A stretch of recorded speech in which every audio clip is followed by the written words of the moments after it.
중국에 있는 지하교회에서 드리는 예배, 또 북한에서 드리는 예배와 우리 교회에서 드리는 예배 가운데 하나님이 어디를 더 받으실까요? 중국과 북한입니다. 그들은 생을 내걸고 생명 걸고 지금 예배를 드리고 있죠. 수만 명이 모여서 오케스트라 갖추어서 예배 드리는 것보다, 형식에 젖어 예배 드리는 것보다 생명 걸고 기타 하나 없이 숨어서 숨죽여서 소리를 내지 못하고 입모양만 뻣뻣하며 찬양하는 그들의 중심을 하나님이 받으시는 것입니다. 오늘 예배에 참여하실 때 그냥 참여하지 마세요. 그러면 설교가 좋으면 재미있으면 오늘 은혜 된다 하고, 재미없으면 에이 재미없다고 늘 1년 내내 그렇게 삽니다. 하나님 앞에 서세요. 아까 우리 장로님 기도하실 때도 내가 기도하는 것처럼 온전히 하나님께 마음을 드리고, 찬양할 때도 하나님께 마음 드리고, 성가대가 올려드릴 때도 준비해서 드리니까 하나님 영광을 받으시옵소서. 모든 예배 순서 가운데 하나님께 마음을 다 들으시길 바랍니다. 그게 예배입니다. 오늘 읽었던 본문을 가지고 왕이신 나의 하나님이라는 제목으로 하나님의 말씀 받겠습니다. 농부가 오랜 기간 땀 흘리며 수고하여 농사를 지었지만 결실기에 한재가 들거나 또 홍수가 나게 되면 농사를 망치게 되는데 그동안의 흘린 땀이 헛수고가 되어버리죠. 또 사업가가 정말 밤잠을 설쳐가며 고생해서 기업을 일으켰어도 갑자기 불경기가 들이닥치고 부도가 나고 하면 그동안 애썼던 모든 것이 헛수고가 되어버리고 맙니다. 우리가 이 세상을 살아오면서 익히 알고 있는 바는 사람이 아무리 애를 쓰고 힘쓰고 노력한다 해도 그것이 무조건 성공한다는 법은 없는 것입니다. 왜냐하면 잠언 16장 1절에 마음의 경영은 사람에게 있어도 말의 응답은 여호와께로부터 나오느니라 고 말씀하시고, 또 9절에 사람이 마음으로 자기의 길을 계획할지라도 그 걸음을 인도하시는 이는 여호와시니라 라고 하시기 때문입니다. 그러므로 하나님의 허락 없이, 하나님의 축복 없이는 인간의 모든 수고가 헛되게 되는 것입니다. 시편 127편 1절 이 문제 반드시 기억하셔야 합니다. 여호와께서 집을 세우지 아니하시면 세우는 자의 수고가 헛되며 여호와께서 성을 지키지 아니하시면 파수꾼의 깨어 있음이 헛되도다. 집을 세우시는 분은 하나님이십니다. 집이 뭡니까? 하나님이 보실 때 집이 뭔지 제가 소개해드립니다. 첫째, 우리가 살고 있는 이 지구와 온 우주만물도 집입니다. 하나님이 거하시고 하나님이 활동하시는 하나님이 만드신 집이죠. 또한 에덴 동산도 첫사람 아담과 하와를 통해 그들을 위해 하나님이 지으신 집입니다. 또한 우리가 이 땅에 태어나 죽는 그날까지 살아갈 우리 일생의 삶도, 즉 우리 인생도 집인데 이 집도 하나님이 세워주셔야 합니다. 만일 이 인생의 집을 하나님이 세우지 않으시면 우리의 모든 수고는 헛수고가 되어버리고 맙니다. 그러므로 우리는 일생 동안 집을 짓고 사는 자들인데 하나님 없이는 안 된다는 것을 반드시 기억하셔야 합니다. 하나님이 우리 인생을 경영해 주셔야 되지, 하나님 없이 내가 내 인생을 경영하면 반드시 실패합니다. 잘 아시지 않습니까? 목욕탕에 가면 딱 문구가 있죠? 주인에게 맡기지 않은 물품은 책임지지 않습니다. 요즘은 여러분의 인생을 도둑질하려고 호시탐탐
하나님이 없다고 하는 자, 어리석은 자라고.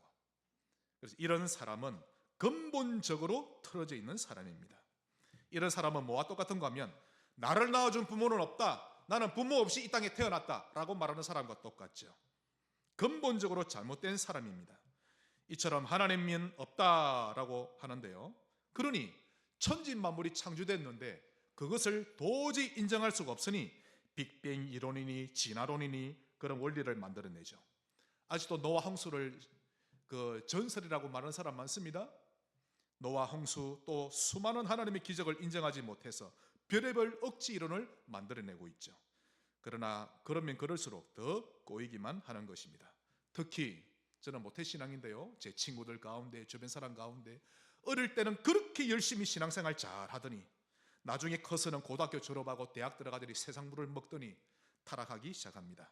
세상 문화에 깊이 빠져 살다 보니까 죄책감이 들죠. 너무 괴로운 겁니다.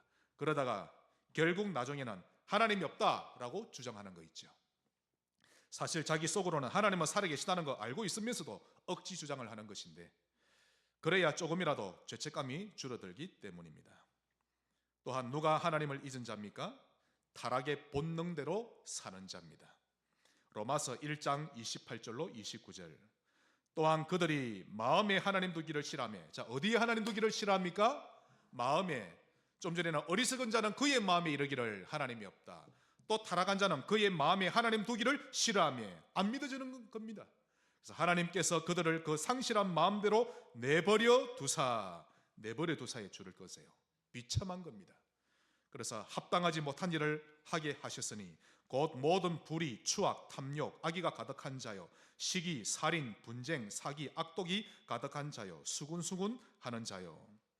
이런 사람은 타락의 본능대로 사는 자들인데, 이들이 왜 불쌍한고 하면 하나님이 그들을 부패한 마음 그대로 내버려 두셨기 때문입니다. 즉 하나님을 잊으면 부패 속에 하나님이 내버려 두시는 것입니다. 또한 세 번째로, 어린애와 같이 철없는 자가 하나님을 잊은 자입니다. 어린애가 어떠하죠? 자기 뜻대로 잘 되면 좋아하고 뜻대로 잘 안 되면 금방 낙심해 버리죠. 좋아하고 낙심하고 일교차가 너무 심합니다. 이런 사람이 어린아이와 같은 모습인 것입니다. 이런 사람은 평소에 하나님이 아무리 말씀하셔도, 강단으로 아무리 말씀 전해도 귓등으로 듣고 결국 자기 주관대로 살아가는데요, 모든 일을 자기 기분대로 자기 생각대로 다 합니다. 그러다가 문제 터지면, 일이 점점 더 어려워지면 이제 긴장하고 낙심하는데요, 너무 심하면 간신히 주여 하고 그때서야 하나님을 찾습니다. 그러다가 하나님이 해결해 주시면 언제 그러냐는 뜻이 또 옛날로 싹 돌아가는 거 있죠. 이런 사람은 아무 생각 없이 사는 자인데, 제가 볼 때 단세포 동물 같은 거 있죠. 아메바처럼 아무 생각 없습니다. 하나님이 응답을 주셔도 하나님 주신 줄도 모르고 당최 기도라고는 할 줄 모릅니다. 오늘 본문에 나오는 이스라엘 백성들 똑같습니다. 기도라고는 할 줄 모릅니다. 꼭 문제가 와야만 뿅아리 눈물만큼 쬐끔 기도합니다. 주여 하는 거 있죠. 그래서 매가 필요하죠. 그런데 이 정도도 못하는 신자 더 많습니다. 아예 기도라고 안 하는 신자 얼마나 많은 줄 아십니까? 기도를 안 한다는 것은 하나님을 전혀 바라보지 않는 영적 상태를 말하는 것입니다.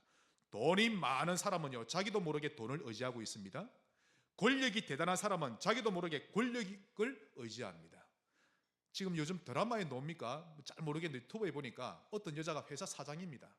그러니까 머리끝에서 발끝까지 명품인 거 있죠. 그러니까 몇 천만 원을 호가합니다. 그러니까 당당하게 어깨 딱 펴고 빼딱 꽂아주고 탁탁 걸어가는데요, 뭐 세상에 겁나는 게 없는 여자 같은 거 있죠. 하나님 콧방귀 낍니다. 사람은 자기도 모르게 뭔가를 가지면 그것을 나도 모르게 의지하게 되죠. 그러니 하나님을 의지할 줄 모르는 것입니다.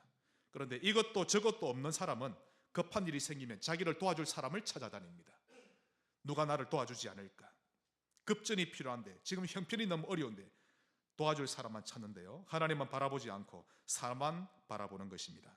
이런 것을 하나님은 매우 싫어하십니다. 절대 응답하지 않습니다. 성경 사사기서는 주 내용이 뭔가 하면, 이제 모세와 여호수아가 죽은 이후에 이스라엘 백성이 하나님을 떠나버렸습니다. 그때마다 하나님은 이웃 나라를 쳐들어오게 하셔서 그 나라의 노예가 되게 하셨죠. 고통 가운데 몰아넣으셨습니다. 그러면 백성들은 그때서야 부르짖습니다. 하나님 죄송합니다. 그럼 하나님이 사사를 일으키시죠. 그리고는 그들을 구해주시는데, 그러면 또 구원받으면 또 옛날로 돌아가고, 그러면 고통이 오면 또 하나님 도와주세요 이렇게 합니다. 그런 일을 450년 동안 계속 되풀이했던 것을 기록한 것이 바로 사사기서입니다. 대표적인 사사로는 온니엘, 에훗, 도보라, 기드온, 삼손, 마지막 사사가 사무엘이죠. 사무엘까지 나오는데요. 사실 이들은 하나님이 임시 방편으로 지도자의 일을 하게 했을 뿐 실제적인 통치자는 아니었습니다. 이스라엘 민족의 실제 통치자, 실제 왕은 오로지 하나님 한 분이신데, 그래서 하나님은 사람을 왕으로 세우지 않으셨습니다. 하나님은 원래 사람을 왕으로 세우지 않으려고 했습니다. 다른 나라는 일단 놔두고 언약의 백성 이스라엘만큼은. 하지만 백성들은 하나님이 자기들 눈에 안 보인다고 하나님을 왕으로 인식할 줄 몰랐죠.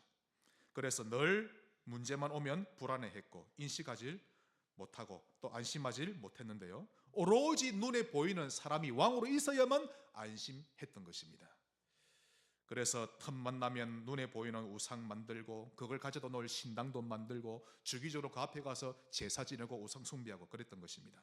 그러면 하나님은 또 이웃나라 쳐들어와서 고통 가운데 몰아넣으시고 노예로 삼게 하셨죠. 그럼 또 울부짖고, 그럼 사사를 하나님이 일으키셔서 또 구원해 주시고, 이런 450년 동안 반복적으로 해왔는데 철이 없어도 너무 철이 없었던 이스라엘의 모습입니다. 영적으로 먹통입니다. 육신적으로는 너무 잘 통하는데 영적으로는 먹통입니다. 나중에는요, 끝에 가서 진짜 철없는 짓을 합니다. 사무엘에게 찾아가서, 사무엘, 우리나라에도 왕이 필요합니다. 왕을 세워 주시옵소서. 하나님이 계신데 사람을 왕으로 세워 주옵소서. 이 왕이라는 것은 실제적인 통치자를 의미합니다. 그 백성들의, 언약의 백성들의 주인을 뜻하는 것이 왕인데, 그래서 하나님은 제사장은 세우고 선지자는 세워도 사람을 왕으로는 안 세웠거든요. 하나님 당신이 왕으로 계셨기 때문에. 그런데 백성들은 하나님을 왕으로 인정하지 못했습니다. 하나님은 그걸 간절히 원했는데, 그래서 하나님은 크게 실망하시고 너무 화가 나셨죠. 그래서 사무엘상 8장 7절에 여호와께서 사무엘에게 이르시되 백성이 내게 한 말을 다 들으라. 이는 그들이 너를 버림이 아니요 나를 버려 자기들의 왕이 되지 못하게 함이니라. 즉 백성들이 왕을 세워달라는 말은 사무엘 너를 버린 것이 아니라 나를 버린 것이니라. 하나님 대단히 화가 난 겁니다. 나를 자기들의 왕이 되지 못하게 한 것이라. 그러면 하나님이 실망과 분노의 참 말씀을 하고 계십니다. 하나님은 큰 권능으로 백성들을 출애굽시켜 주셨고 구름 기둥과 불 기둥으로 이 광야를 걸어가게 하시고 약속의 땅 가나안으로 들으시고 가나안 땅 들어가서도 31 왕과 거기 있는 모든 원주민을 다 몰아내시고 승승장구하도록 완벽히 인도해 주셨는데, 그럼에도 불구하고 이스라엘 백성들은 여전히 하나님을 왕으로 인정하지 못하고 끝없이 하나님이 아니라 사람을 왕으로 눈에 보이게 좀 세워주세요 라고 말하고 있는 것입니다. 너무도 영적으로 철들지 못한 백성들의 모습입니다. 결국 하나님이 허락하셔서 사울을 왕으로 세우셨죠. 그러나 그 이후로 이스라엘 백성들이 여호와 하나님을 잊어버립니다. 예상했던 그대로입니다. 여러분이 하나님 나의 경제를 축복해 주시옵소서, 제발 축복해 주옵소서, 하나님이 한 번씩 한때 주십니다. 역시 경제 축복하니까 배불러서 하나님을 떠나는 거 있죠. 그러니 축복을 못 하시는 겁니다. 일편단심 되시기 바랍니다. 정말 하나님 바라보셔야 됩니다. 그런데 사울이 왕이 되니까 역시 하나님을 잊어버렸죠. 사울을 의지하면 됐지 뭘 하나님을 의지하면 되겠냐. 그러니 하나님은 어쩔 수 없이 또 이웃 나라를 일으키셔서 이스라엘을 치게 하셨습니다. 그러니 백성들이 또 부르짖죠. 그때 사무엘이 오늘 본문에 이야기합니다. 12절을 한번 보시면요, 너희가 암몬 자손의 왕 나하스가 너희를 치러옴을 보고 너희의 하나님 여호와께서는 너희의 왕이 되심에도 불구하고 그 부분을 줄일 것이야 합니다.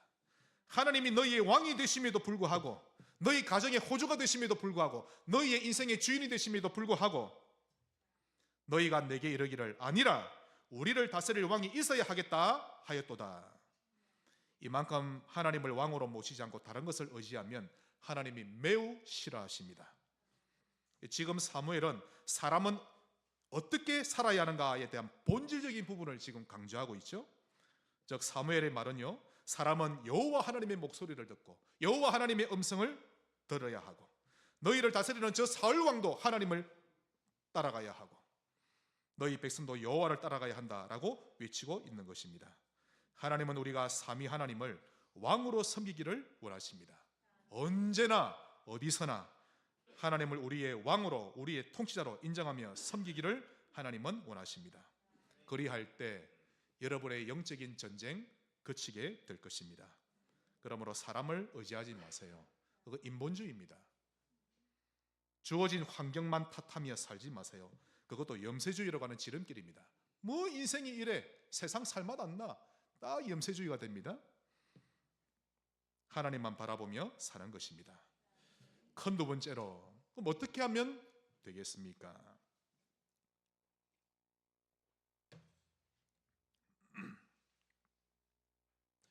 하나님을 나의 왕으로 모셔야 합니다. 자, 오늘 한번 인사합시다. 하나님은 우리의 왕이십니다. 오늘 본문 20절에 보시면 사무엘이 백성에게 이르되 두려워하지 말라. 참 하나님은 사랑의 하나님이시죠.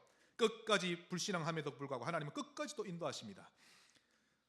두려워하지 말라. 너희가 과연 이 모든 악을 행하였으나 여호와를 따르는 데에서 돌아서지 말고 오직 너희의 마음을 다하여 여호와를 섬기라. 너무 간단합니다. 오직 하나님 하면 되는 것입니다. 이와 동시에 주의 종도 할 일이 있습니다. 23절, 나는 너희를 위하여 기도하기를 쉬는 죄를 여호와 앞에 결단코 범하지 아니하고 선하고 어려운 길을 너희에게 가르칠 것인즉, 주의 종은 주의 백성과 교회를 위해 항상 기도해야 합니다. 동시에 선한 길과 어려운 길을 가르칠 줄 알아야 하죠. 저도 이 일에 최선을 다하겠습니다. 여러분이 듣든 안 듣든, 듣기 싫어하든 어찌됐든 하나님의 바른 길을 저는 계속 말해야 하는 것입니다. 하나님을 왕으로 모시지 않고 다른 것을 왕으로 섬기는 것은 심히 큰 죄악이라는 것을 꼭 기억하셔야 합니다. 그래서 본문 17절에 오늘은 밀되는 때가 아니냐, 내가 여호와께 아뢰리니 여호와께서 우리와 비를 보내사 너희가 왕을 구한 일. 보십시오. 이 부분도 줄을 것이 합니다. 하나님 싫어하십니다. 곧 여호와의 목전에서 범한 죄악이 큼을 너희에게 밝히 알게 하시리라. 여러분이 하나님을 의지하지 않고 다른 것을 의지하면 그럴 때마다 하나님은 그것을 죄악으로 기록해 놓으실 것입니다. 한 번 더 저를 따라합시다. 하나님만 의지하겠습니다. 오늘 결단하셔야 합니다. 하나님을 왕으로 모시지 못하면 어떻게 됩니까? 형통하지 못하고 하는 일마다 꼬입니다. 하나님이 여러분을 사랑하신다는 증거죠. 처음엔 일이 잘 풀리는 듯 싶으나 오래가지 못합니다. 하나님을 왕으로 모신다는 것은 그분을 나의 주인으로, 나의 주권자로 모시는 것을 뜻합니다. 요한복음 2장 1절부터 2절까지 사흘째 되던 날 갈릴리 가나에 혼례가 있어 예수의 어머니도 거기 계시고 예수와 그 제자들도 혼례의 청함을 받았더니, 가나 지역에 결혼식이 있었는데 그곳에 예수님도 초청을 받았습니다.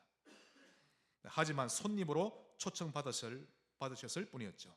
자, 지도를 보시면요, 이 갈릴리 동네가 큽니다.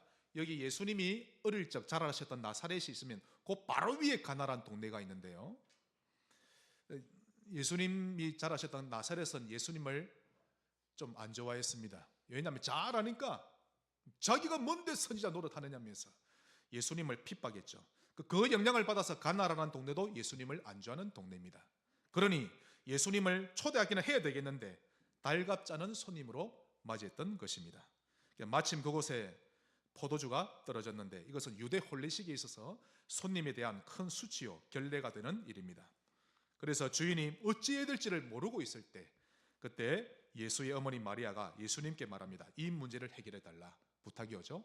그때 주님의 말씀입니다. 4절, 예수께서 이르시되 여자여 나와 무슨 상관이 있나이까, 내 때가 아직 이르지 아니하였나이다. 예수님이 내 때라고 말씀하신 것은 여전히 주님을 달갑지 않은 손님으로 지금 모시고 있다는 뜻이죠. 예수님을 주인으로 인정하는 때를 기다리고 계신 것입니다. 그때 마리아가 눈치를 챕니다. 그리고는 하인들에게 말하죠. 이분이 너희에게 무슨 말씀하시든지 그대로 하라. 자, 이게 무슨 뜻인지 아십니까? 하인은 자기 주인의 말만 듣습니다. 그런데 예수님이 말씀하시면 이제는 예수가 너희의 주인이니 주인의 말씀 들으라 이 말이죠. 그때부터 예수님이 주인으로 청함을 받게 된 것입니다. 그때 예수님이 명령하십니다. 항아리에 물을 채운 후에 그 물을 연회장 손님들에게 갖다 주라. 하인이 그대로 합니다. 그 맹물을 퍼다가 손님들에게 가는 사이에 최상질의 포도주로 변하게 된 것입니다. 분명히 그 집 주인이 포도주를 넉넉하게 준비했을 텐데 그럼에도 불구하고 그날 부족하여 떨어졌죠. 이처럼 우리 인생도 나름 최선을 다해 살아가지만 항상 부족하고 떨어지는 것이 우리 인생인데 우리 인생에 예수님을 주인으로 모실 줄 아셔야 합니다. 그러므로 하나님을 왕으로 모시지 못하면요, 하는 일마다 꼬이고 형통하지 못하고 떨어지게 되고 또한 두 번째로 조급해집니다. 환경이 열악해질수록 쪼여오는 것이죠. 사울이 이스라엘 왕이 된 지 만 2년 만에 블레셋이 쳐들어옵니다. 그때 이스라엘 군사는 3,000명, 블레셋 군사는 3만 명, 10배 차이 아닙니까? 성경은 말하기를 바닷가에 모래와 같이 블레셋이 많았다라고 표현하는데요. 사울 왕은 벌벌벌 떱니다. 이스라엘 백성들로 두려움에 떨고 있었고요. 그래서 사울이 부하를 시켜서 사무엘을 모셔오게 합니다. 빨리 모셔라. 왜냐하면 예배를 드려서 하나님의 음성을 들어야 하니까. 조급했죠. 그러나 사무엘은 오지 않았습니다. 아무리 부하들을 보내도 사무엘이 오지 않는 거 있죠. 그러나 블레셋은 점점 가까이 다가오고 결국 사울은 조급해져서 기다리지 못하고 본인이 직접 번제 의식을 치르게 됩니다. 그런데 알고 보니 여러분 이게 큰 죄입니다. 하나님은 제사장이 번제와 제사를 지내게 해야 되도록 제도를 만드셨는데 그 이유가 있습니다. 왠고하면 앞으로 대제사장으로 오실 예수 그리스도를 상징하기 위해 제사장이라는 직분을 주님이 두셨는데 사울이 깨트린 거죠. 그러므로 사울이 번제를 집행했다 이 말은 우리의 죄 문제를 해결할 수 있는 분은 예수 그리스도만이 아니라 다른 이도 우리 죄를 해결할 수 있다라는 것을 말하는 것입니다. 복음의 본질을 완전히 바꿔놓는 행위죠. 그래서 그 조급함 때문에 복음의 본질을 바꾸는 결과를 초래하게 된 것입니다. 사울이 번제를 마치자마자 사무엘이 옵니다. 사울이 깜짝 놀랐죠. 당황합니다. 그리고는 변명하기 시작합니다. 제가 부하를 통해 당신에게 보냈는데 당신이 너무 안 오시길래 부득이하게 제가 번제를 드렸나이다. 하지만 이미 엄청난 실수를 한 뒤였습니다. 그때 사무엘이 말합니다. 사무엘상 13장 14절 지금은 왕의 나라가 길지 못할 것이라. 즉 얼마 안에서 왕이 교체된다 이 말이죠. 여호와께서 왕에게 명령하신 바를 왕이 지키지 아니하였으므로 즉 복음의 본질을 바꾸었으므로 여호와께서 그의 마음에 맞는 사람을 따로 구하여 여호와께서 그를 그의 백성의 지도자로 왕으로 삼으셨느니라 하고 순종이 제사보다 낫고 듣는 것이 수양의 기름보다 나은데 이처럼 하나님을 왕으로 모시지 못하면 사람은 조급하게 되고 범죄하게 되는 것입니다.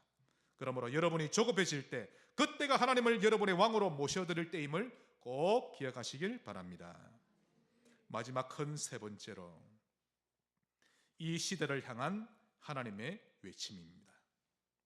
하나님의 외침.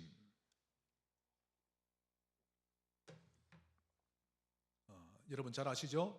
이틀 전 헌법재판소에서 윤 대통령이 탄핵되었습니다. 그것도 8대 0으로 그리 됐는데요. 이 결과를 우리는 하나님의 음성으로 받아들일 줄 알아야 합니다.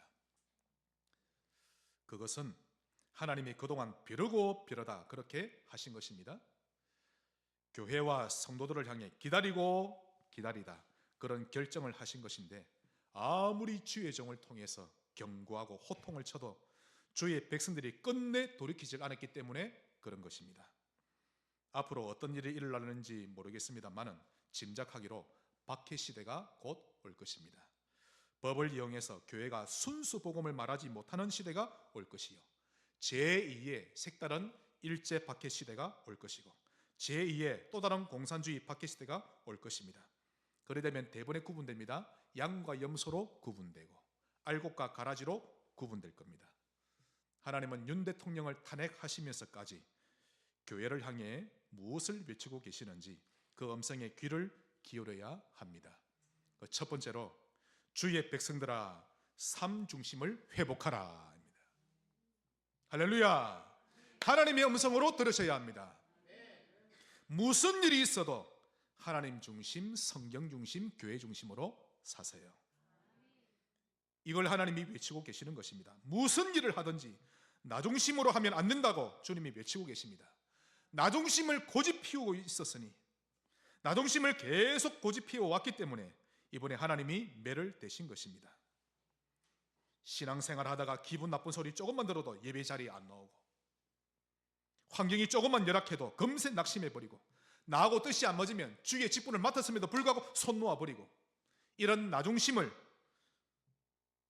반드시 벗어버려야 합니다. 그러므로 언제든지 하나님 중심으로 결정하고 선택하시기 바랍니다. 이것이 곧 성경 중심입니다. 하나님 중심이 뭔가요? 성경에 다 나옵니다, 여러분. 말씀대로 하시면 돼요. 그러므로 하나님 중심이 곧 성경 중심인 것입니다. 또한 반드시 교회 중심으로 신앙생활 해야 합니다. 이건 누군가가 지어낸 거 아닙니다. 하나님이 성경에 우리에게 말씀하신 세 가지 중심입니다. 얼마 전 설문조사 나왔죠? 20대 한국 기독 청년, 20대 기독 청년을 대상으로 설문조사했는데요. 나는 교회에 소속을 두지 않고 신앙생활을 한다라는 응답자가, 그런 청년이 46%나 되었습니다. 반타적이라 된 거 있죠. 이 말은 내가 무슨 교회, 소망교회, 기쁨교회, 이런 교회에 소속이 있는데 일요일날 교회를 잘 안 나간다는 말이 아니라 아예 교회에 소속되지 않고 혼자서 신앙생활을 한다는 것이 46%입니다. 하나님은 이런 신앙생활을 단 한 번도 허락하신 적 없습니다. 잘 아셔야 됩니다. 전부 다 자기 중심적이고 개인주의인 거 있죠. 그게 또 옳은 것처럼 여깁니다. 목사님 때문에 상처받고, 나를 치고, 장로님 때문에 상처받고, 교회 나갈 마음도 없고. 아닙니다, 여러분. 전부 다 변명입니다. 하나님은 한 번도 이런 신앙생활 말씀하신 적이 없죠. 앞으로 이런 청년이 더 늘어날 것인데 결국 한국교회 몰락은 예정되어 있는 것입니다. 그리 되면 한국도 네피림 국가 됩니다. 지금의 미국처럼 한국도 마약 천국이 될 것이고, 총기 난무하는 시대가 올 것이고, 또 마약에 취해가지고 온 거리마다 비틀거리는, 마약에 주사했던 주사가 널려있는 그런 나라가 될 것입니다. 복음만이 사람을 치료해낼 수 있는데 교회가 무너지니 국가가 무너지는 것은 당연한 결과인 것입니다. 여러분, 교회의 창시자는 하나님이십니다. 지금까지의 교회사를 제가 보고 성경을 보건대 그 어떤 박해 속에서도 항상 교회 중심이 아니었던 적이 없었습니다. 아무리 모여서 죽인다 해도 모였습니다. 그게 성령 인도를 받은 거죠. 아무리 박해가 심하고 아무리 환경이 어렵다 해도 땅속을 파고 들어가면서까지 성도들은 모였고 예배를 드렸던 것입니다. 거기서 하나님께 예배하고 찬양하고, 소리 내어서는 못했겠죠. 그리고는 기도하고, 그리고는 몰래 밖으로 나와서 전도하고 선교했던 것입니다. 그 어떤 경우에도 교회 중심으로 해야 합니다. 그런데 만일 이렇게 하지 않고 교회 없이 사는 한국 기독 청년이 46%나 되는 지경에까지 이르렀으니 결국 하나님께서는 좌파를 활용하기로 결단하신 것입니다. 그러므로 지금은 고통이 필요한 때다라고 하나님이 판단하신 거죠. 그러므로 무슨 일이 있든지 세 가지 중심으로 살아갈 줄 아셔야 합니다. 또 하나님이 이 시대를 향해 두 번째로 외침은 주의 백성들아 복음 24를 향해 걸어가라 라고 하십니다. 복음 24를 지향하세요. 복음을 어쩌다 한 번씩 먹는 별미처럼 먹지 말고 복음을 각인시키며 살아가야 한다라고 외치고 있는 것입니다. 그러므로 예수 24, 성경 24, 성령 24, 이걸 지향하면서 살기를 하나님은 원하고 계십니다. 어째서 유목사가 저를 주냐, 어째서 목사가 저를 주냐. 아닙니다, 여러분. 그 사람은 그 사람 나름대로 벌 받으면 되고, 우리는 하나님 앞에서 서야 합니다. 얼마나 복음 사랑하는 사람들이 많은데, 저 흔들린 사람은 저 사람도 흔들리지 여러분이 왜 흔들립니까? 아무 문제가 안 되는데. 복음 24가 신앙생활의 본질인데요, 완전히 승리하도록 인도하실 것입니다. 여러분, 하나님의 외침이 여러분 가슴에 들려야 합니다. 여러분의 영혼 속에 들리시길 바랍니다. 정말 복음 24로 살아가기를 하나님은 간절히 바라고 계시는 것입니다. 그리고 이 시대를 향한 하나님의 외침 세 번째로, 그리스도의 계절이 불어오기를 기도하세요. 사도행전 1장 6절로 7절, 그들이 모였을 때에 예수께 여쭈어 이르되 주께서 이스라엘 나라를 회복하심이 이때니까, 즉 우리 이스라엘이 로마로부터 광복할 때가 이때니까 하니, 이르시되 때와 시기는 아버지께서 자기의 권한에 두셨으니 너희가 알 바 아니요. 알 바 아닌 것을 두고 기도하지 말라는 말씀입니다. 예를 들어 북한에 있는 성도들은 기도하기를, 하나님, 김정은 정권이 물러날 때가 이때입니까? 남북 통일되는 것이 이때니까 그것은 너희의 알 바 아니요, 아버지 권한에 있으니. 그거 기도할 게 아닙니다, 여러분. 이게 이해가 안 되시죠? 이해되는 분은 지금 복음을 이해하신 겁니다. 남한에 있는 사람도 대한민국이 민주주의 국가를 계속 이어갈 수 있게 해주세요. 대한민국이 공산주의 국가가 되지 않게 해주세요. 이 기도대에 주님이, 그건 아버지가 자기의 권한에 두셨으니 너희 알 바 아니요.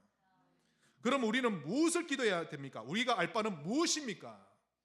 대한민국 전역에 그리스도의 계절이 오게 하옵소서. 이 기도를 해야 합니다, 여러분. 이것만이 이 나라가 사는 길입니다. 북한에 있는 성도들은 기도하기를, 북한에 그리스도의 계절이 오게 하옵소서 라고 기도해야 되죠. 우리나라가 다시 조선왕조 시대로 돌아가든 일제 시대로 돌아가든 아니면 완전한 자유민주주의 시대를 이어가든 우리의 알 바 아닙니다. 우리가 기도할 바는 대한민국 50만, 북한 30만, 80만 제자가 일어나서 8천만 국민들 가슴 속에 그리스도의 계절이 오게 하옵소서. 이 기도를 해야 합니다. 또한 구미, 칠곡, 성주 60만 영혼의 가슴 속에 그리스도가 심겨지는 것이 여러분의 간절한 소원이 되어야 하는 것입니다. 여러분, 민주주의 되는 것이 여러분의 소원되면 안 됩니다. 복음화가 소원이 되어야 합니다. 이를 위해 성령으로 불세례 받기를 간절히 구할 줄 알아야 하죠. 이것이 진정으로 우리가 기도해야 할 바인 것입니다. 사실 공산주의가 되면 제일 먼저 교회가 박해를 받는 것은 불보듯 뻔한 거 아닙니까? 그러면 고통을 받게 되죠. 그 고통이 두려우니까 우리가 민주주의를 부르짖었던 것이고, 또 공산주의 되면 개인 이 사유 재산이 없습니다. 국가에다 반납해야 되죠. 그러니 그래서는 안 된다 싶어서 민주주의가 되게 해주세요, 윤석열 안 되게 해주세요, 그랬던 겁니다. 어느 누구도 그리스도의 계절과 복음화를 기도하는 신자가 별로 없는 거 있죠. 오늘 하나님의 가슴이 여러분을 쳐야 합니다. 평소엔 깨어있는 신앙생활은 하지 않으면서 오로지 자유로운 신앙생활만 원하고 있었던 거죠. 하나님은 이런 신앙생활을 원치 않습니다. 기도도 없고 말씀 없는 신앙생활을 하는 것, 그다지 갈급함 없이 편안하게 취미생활 하듯이 교회 다니는 것, 이거 하나님 원치 않으십니다. 미지근하면 토해버리시는데 우리가 지금까지 이렇게 살아왔기 때문에 이번에 이런 결과가 오게 된 것입니다. 북한 사람과 똑같은 영적 상태가 우리가 되기를 하나님은 바라시는 것이죠. 세 가지 중심 가지고 살고 복음 24를 향해 살아가는 그런 신자 되시기를 주의 이름으로 축복합니다. 말씀의 결론을 맺겠습니다. 하나님은 우리 인생의 액세서리가 아닙니다. 머리에 꽂아서 멋을 내는 것이 아니요, 옷에 꽂아두고 다니는 그런 장식품도 아닙니다. 여러분의 부모님은 여러분에게 장식품, 액세서리입니까? 아니지요. 만일 그렇다고 한다면 그 사람은 불효다 아니다 떠나서 머리에는 인식하는 뇌세포가 있거든요. 그 뇌세포에 심각한 타격이 온 사람입니다. 맞지요? 하물며 하나님을 두고 액세서리로 여기는 사람은 기분 좋으면 교회 오고 기분 나쁘면 교회 가고, 아직 믿음이 없는 것도 맞지만 여전히 그는 영적으로 심각한 타격을 입은 상태인 것입니다. 그러므로 사회적으로 성공하기보다 하나님을 먼저 알아야 하고, 큰 부자가 되기보다 먼저 하나님을 만나고 그분을 섬길 줄 아셔야 하는 것입니다. 그러므로 하나님을 여러분이 성공하기 위한 도구로 여기지 말고 여러분의 생사화복을 주관하시는 여호와로 섬기시기를 바랍니다. 마태복음 10장 28절, 몸은 죽여도 영혼은 능히 죽이지 못하는 자들을 두려워하지 말고 오직 몸과 영혼을 능히 지옥에 멸하실 수 있는 이를 두려워하라. 하나님과 새로운 관계를 맺는 시작이 되시기를 주 예수 이름으로 축원합니다. 하나님 감사합니다. 왕이신 하나님을 높이며 주의 이름을 영원히 찬양합니다. 우리를 통하여 하나님이 영광을 받으시옵소서. 예수 그리스도 이름으로 기도하옵나이다.